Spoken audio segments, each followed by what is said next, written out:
Welcome to Shovelware Diggers.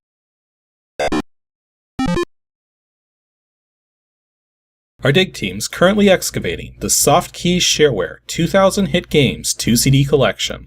You can find a link in the video description containing the entire directory structure of this archive. Here's what our diggers have for week 137. For more information on how to join the dig team, simply follow the Patreon link in the video description. Now without further ado, let's get started. Now before we get to the actual digs for today, Christopher Groff and Dick DeYoung had kind of a really brief dig. WINGAMES /unclassified /ghost 2. It's kind of hard to say this one failed because, well, so clearly some kind of game that has to do with ghosts. Given the Ghost 2 there, we've got a very small executable and a text file. Desktop ghost oh boy. I read faster than I talked, and I read toggle booleans, and oh boy, this is just going to be another silly little icon thing, isn't it? Let's just run it. Yep, it's just a little icon that's running across the desktop. Doesn't seem to do much of anything but move back and forth across my windows, pretending that there's a background behind him, but he just copied it. Yeah, that's about all there is for this thing. Bye-bye. So moving on to the actual digs, Christopher Groff dug up WinGames /arcade2 /lil. Okay, this is in the arcade 2 folder, so it's got a better chance, but let's see. Lil. We got a bunch of 256 files. That's a good sign. Got a read.me. Instructions for installing Lost in a Labyrinth. I think I actually have played this before, but we're going to find out in a second. Load the file 3d.vbx into your Windows sys. Load all other files in their own directory. You don't actually have to do this. This kind of leads into something that bugs me about old programmer logic. Windows had this idea that by installing stuff into the Windows system, it made it so that those files would always be there for programs to use, since you only had to have one copy of the file on your system. And like that works for any kind of like system drivers or stuff. But when you start dealing with like custom things that multiple people might be using at different versions with different features, it causes some really undesirable conflicts. So I'm not a fan of programs that tell you to do stuff like that. But anyways, I guess we'll just run it. Yep, I have indeed played this before. Okay, so this is Lost in a Labyrinth, and this is basically just a maze game, but it uses 256 color graphics. So let's see here. Lost in a Labyrinth demo version 2.0, copyright 93 by Zane Rathwick and Adsoft Software. Registers users will receive 10 new levels of Labyrinth to conquer. So wait a minute, does that mean it's not even randomly generated? Why would you not have random generation in a maze game? Like that's kind of the bread and butter of maze games, is being randomly generated. Registered version also allow you to toggle between easy and hard modes. What would be the difference? Save games in progress, use additional graphics, maintain a record of top 10 scores. $20? You want $20 for a non-procedural maze game? Like, I mean, yeah, the graphics are nice, even if they're not animated. But no. This is not worth $20, not even by 1993 standards. Especially not by 1993 standards, because freaking Doom came out in 1993. Anyways, let's see if we can actually solve said labyrinth here. I think my prior experience with this game literally was playing it for like 2 minutes. Banging your head against the wall solves nothing. Ooh, I bet that smarts. In a moment of sheer brilliance, you decide to walk face first into a solid brick wall. A solid marble wall, thank you very much. What do you do for an encore? Fall down a flight of stairs? Oh, the game's just mocking me. Boy, I hope no one was watching. Like the entire internet. And as insanity closes in, you begin to mistake walls for doorways. Yeah, sure. Psst, buddy, here's a little hint. Walk down the halls between the walls. Yeah, gee, thanks, Mr. Condescending dialogue box. Ow! That's like the simplest one. All the other ones are these long, condescending messages, but this one's just, ow. And it actually took me a whole bunch of tries to get that to even appear. This is probably the last one because it took a lot of attempts to get this to show up, but it says, sure, if you could walk through the walls, the game would be easier. Actually, knowing this programmer, maybe not. See, I don't even know how big this maze is. Like, I mean, I guess we could just follow basic maze progression logic to try and solve it, but so far I'm not too impressed with this. I accidentally hit the exit button, and it didn't say if I was sure or not, it just brought up a thing and then quit. Because the OK button appears right over top of where the move forward button is. Oh, wow, is that badly designed. So if you accidentally hit exit, first of all, there's no way to cancel this. There's only the move feature, and the OK button is right where the move button would be. So if you accidentally hit exit instead of right and then go to hit move forwards, you've quit the program on yourself. That is some dumb. And he wanted $20. Do the arrow keys work? Nope. You can't even use the arrow keys to move. Yeah, this is not $20 software. I am sorry. Next up, Dick DeYoung dug up WINGAMES /WC/race. Okay, let's hope for a racing game of some kind and not something stupid. Well, we got race and raceway. A lot of JIR? Or is that JJR?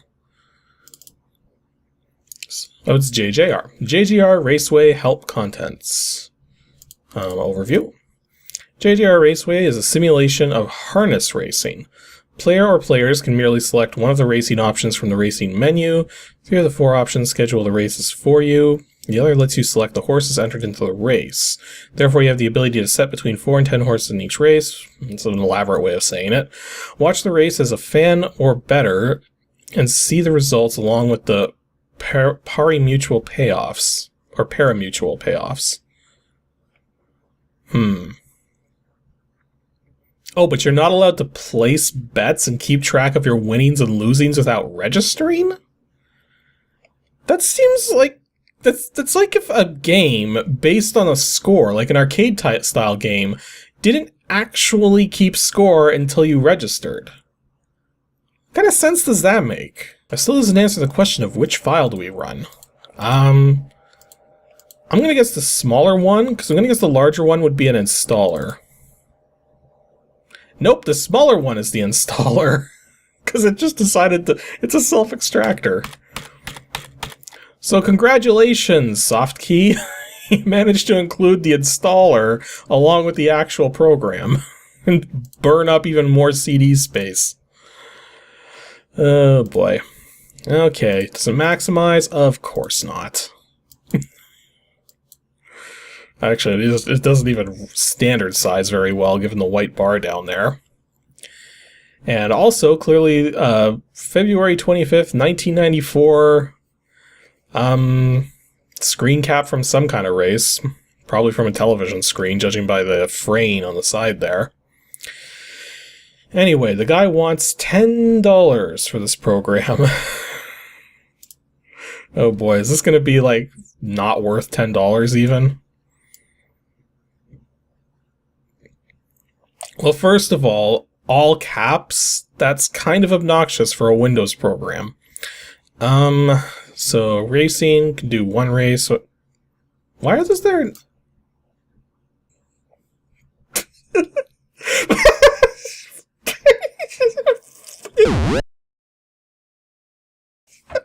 Why? Why? Why?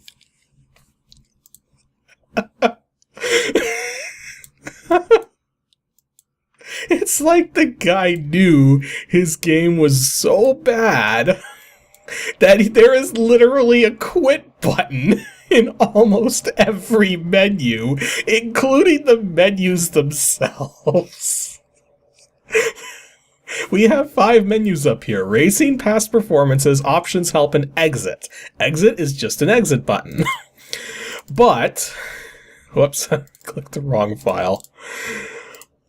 But in all the other menus, help has an exit button, options doesn't for some bizarre reason, but past performances has an exit button, and racing has an exit button.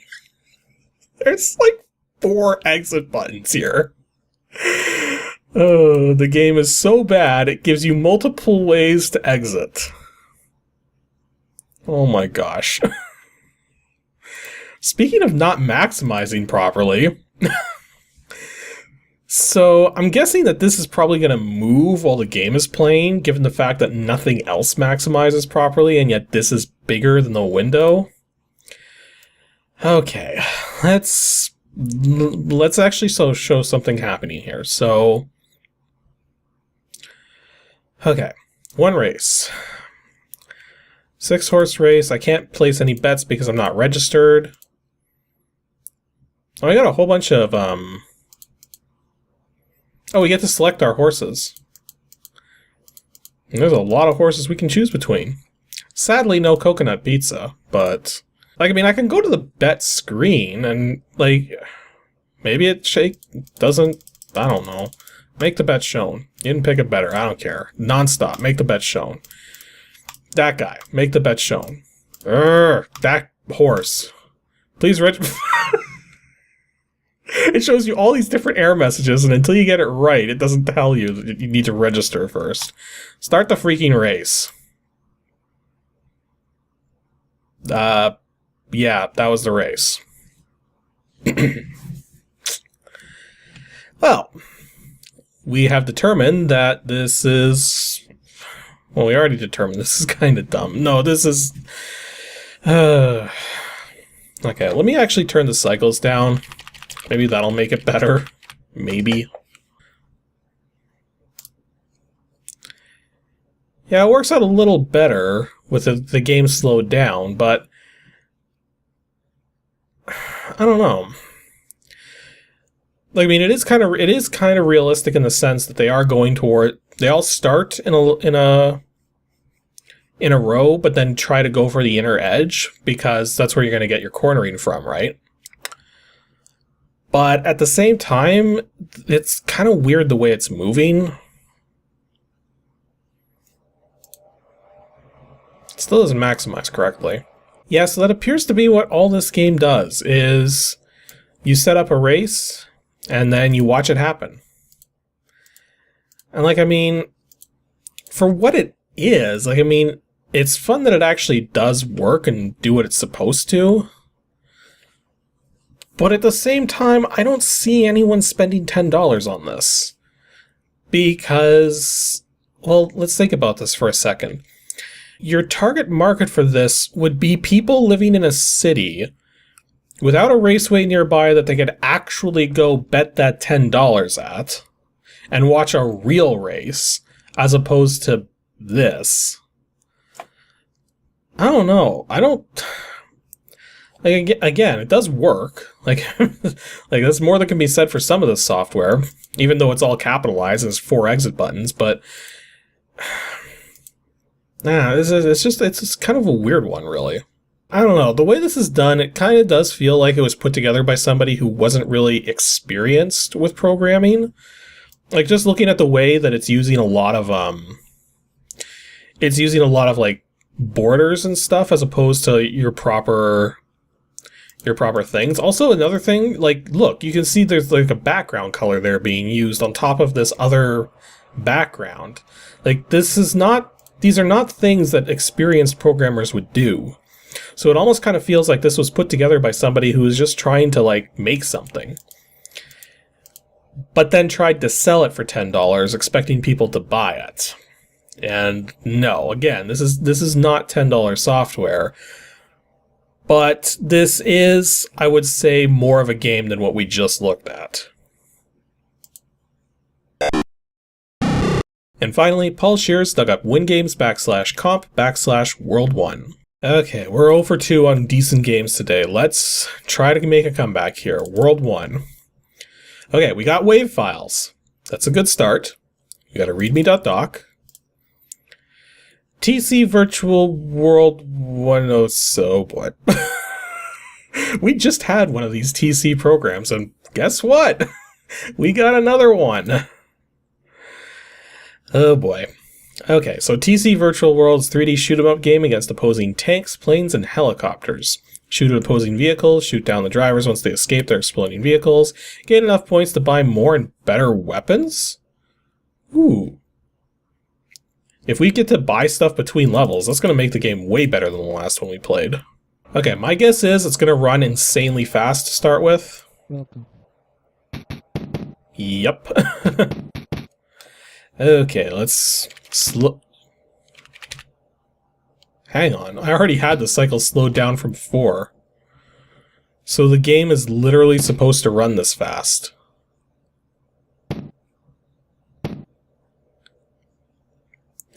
Okay then. Change design. Oh yeah, it has, we can actually assign points to our different things here. So I'm guessing that this is probably inspired by Spectre VR. Spectre VR is a game that I've been wanting to cover on ADG for a very long time. The problem is finding a copy. Specifically finding a DOS copy. Finding Windows copies is easy. So yeah, it seems like all we're doing is shooting stuff down, or trying to. These controls are very awkward. And again, I have the cycles turned down. The game started this fast. Funny thing is, this game does actually kind of play a lot like the, like that other thing we played. Whoa, what's going on? Shields are thin, no more missiles. What? I don't even know what's happening.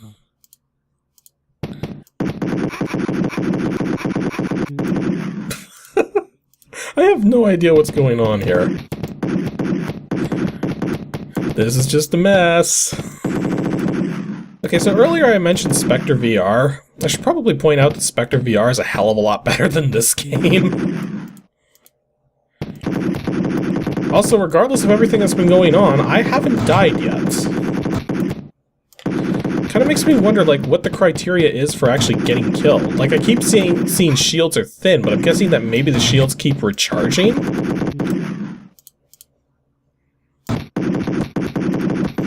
And again, just like the previous game, there isn't really a score counter on screen, so you can't really tell how you're doing. Like, I mean, I'm clearly getting points. You have to buy bullets individually.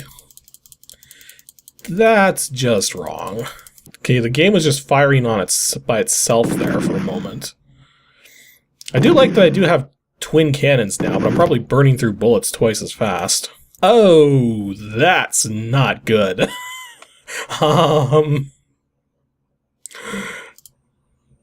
general protection fault. Well, that game just broke on us. Welcome. Okay, so that was TC Virtual World. It's like...